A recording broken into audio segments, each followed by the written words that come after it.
So one thing I want to be clear about up front is that I haven't had access to any of the test versions of Elden Ring. I didn't participate in the network testing or any of that, so I don't have any hands-on experience with the game. I only say this to make clear up front that I'm not 100% sure and everything I'm going to be saying is purely speculation. But it's based off of my experience with the first Dark Souls game. You see, there were a lot of different playstyles in Dark Souls, and I enjoyed a bunch of them. Giant Dad was a lot of fun. Having like a spear and shield was a lot of fun.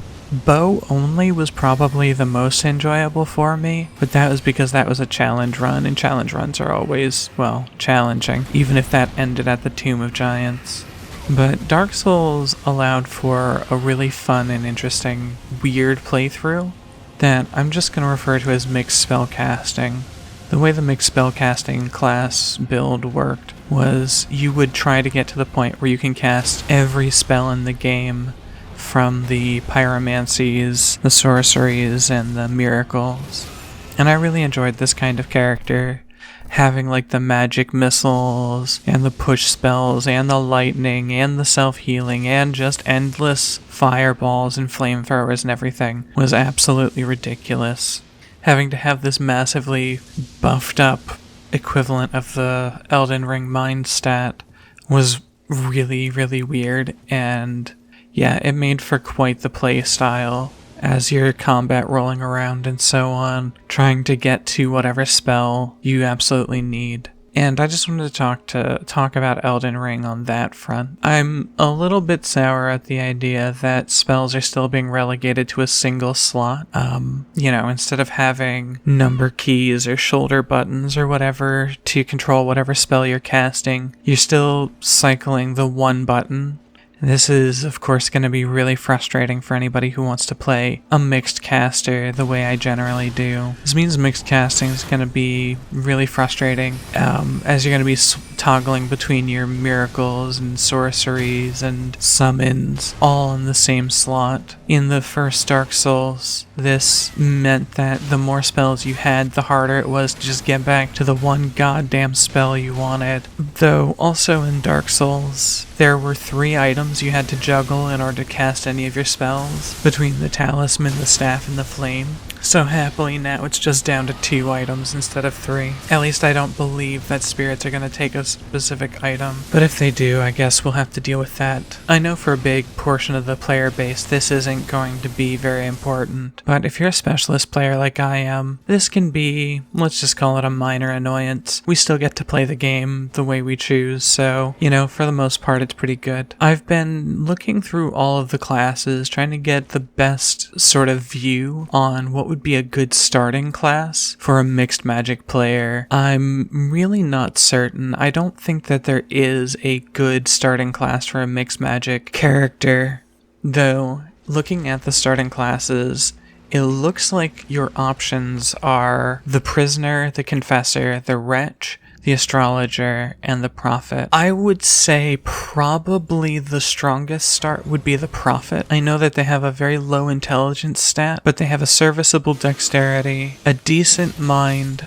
good faith, and they start off with what looks like and sounds like it's going to be a pretty good offensive spell in that Claw ability. I hope at least that they start with it. So this will give them healing, it'll give them a decent offensive ability right away. It means that getting your hands on a staff and some magic intelligence-based spells isn't gonna be as difficult, as you're already gonna have access to some sustain and some pretty good attack. Of course, on the other extreme, there's the Astrologer. And this is, you'd want to start with them if you want more of a run-up. I think Glintstone Pebble is the one that has a decent range on it. It's a fast spell, it's got decent range, it's your practical magic missile. So I imagine that this will be better for players who have worse reaction times, as it looked like it had a better range than the Beast Claw ability. Now, I mentioned the Prisoner and the Confessor, and this was the Prisoner I mainly only mentioned because they start with a really good dexterity and intelligence mix, though it doesn't look like the Prisoner really starts with any good sorcery.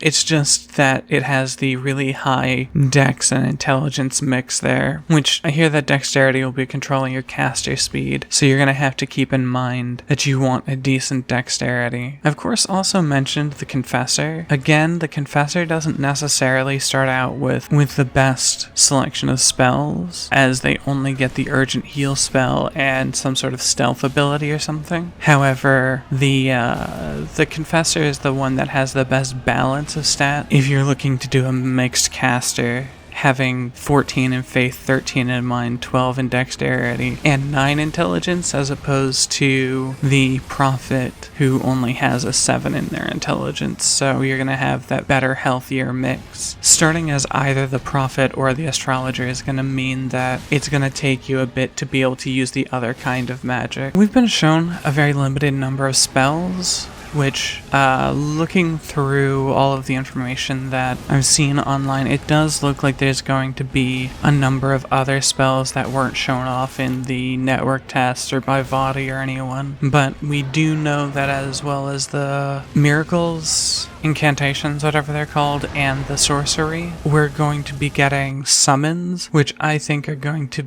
greatly change up how the game plays for mixed casters who tend to have very low defense. I've really been enjoying watching the different spirit displays, but the summoning also pointed out to me that focus points are going to be a huge deal in this game. I'm used to Dark Souls 1. You have spell slots or spell counters or whatever you want to call them, where each spell has a number of charges per rest, so having focus points so you can mix your spells is fairly interesting. It does mean that your mind stat's going to be pretty important to make sure that you have plenty of mana in between bonfires. I do kind of hope that there will be more spells upon release, though I guess looking at the spells that we've already seen, they're like fine. Though having a couple of hidden spells that are like around the world. I've already seen an instance somebody showed where like a guy was disguised as a bush, so having spells hidden in the world like that would be pretty cool. Summons are probably going to mix things up. I'm really looking forward to them, and I'm definitely going to be starting out with the Fanged Imp Ashes, as that lets you get the summoning right away. And actually, as far as I've seen, the Fanged Imp hasn't been shown off in any of the spoilery stuff, though if I were to speculate, I imagine they're going to be sort of a high speed, low damage, what I'm going to refer to as a harrier. So they're going to like jump in, do some slashing, and try to jump out really fast. I liked the look of the Wandering Nobles that was shown off on one person's video, as it's just a massive swarm of slow-moving dudes, which was really funny. Just watching them absolutely whap their way through a small encampment. Someone was saying you can only do one summon per rest. I hope that ends up not being true. I hope that something like a high enough faith or mind stat might let you do additional summons, or maybe there will be gear for it.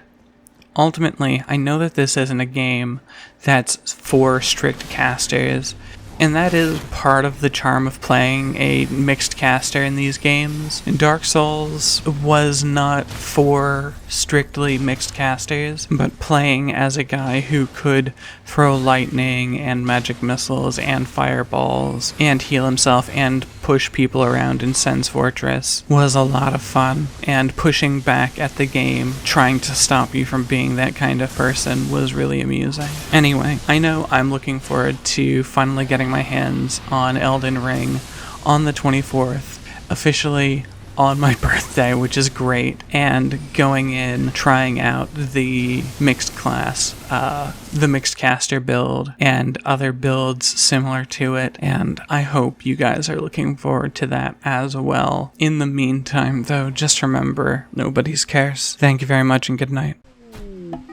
We got an assassination request. I want to try this. Oh no! I didn't send them with any fuel. Nothing, we're just sitting here playing chess. It's fine. Can we make beds? Make ourselves a new home here in the big city. Every day wondering about the family we've left, how they're doing, if they miss us at all. They're gonna be like, why are there two homeless people sleeping in the back of our rec center?